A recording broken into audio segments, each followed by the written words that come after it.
Started living a double life just like my dad was. I was drugging all night and then, working during the day. And I'm sitting at my computer after I had gotten arrested.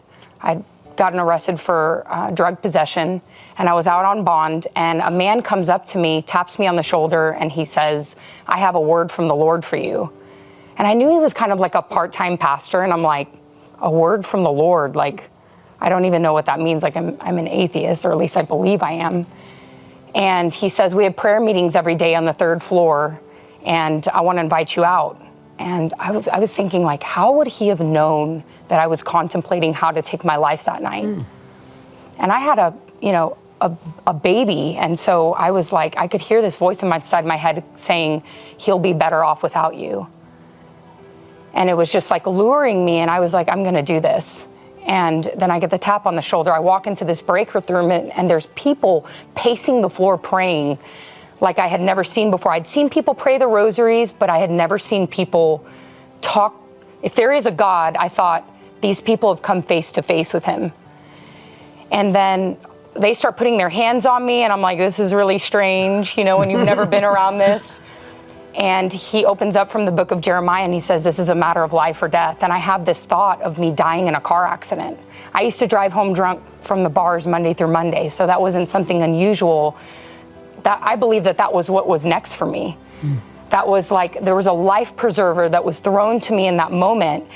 I rejected Jesus all of my life. I never had an issue with the Buddhism or the Sikhs or the Muslims, but I had an issue with Christianity. For some reason, it bothered me so much. But for the first time, I wasn't bothered, because this man comes up to me and says, this is a matter of life or death. And he says, would you like to accept Jesus into your heart? And I'm like, I don't know who you are, but whoever you are, come into my life, save me, save my baby, help us.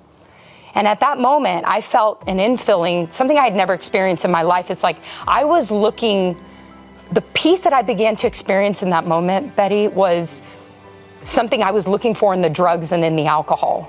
But now I'm not high, I'm totally sober, and I have this peace come over me from the top of my head to the tips of my toes. And it was like something filled me. And the boulders that I was carrying around for 20 plus years of my life were lifted in an instant.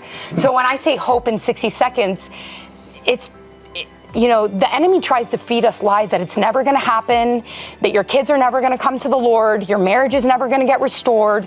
That thing that you've been believing God is never going to happen. But for me, I've encountered the exact opposite, because it was one moment of like a little window in my heart being open, going, if you're real, come in.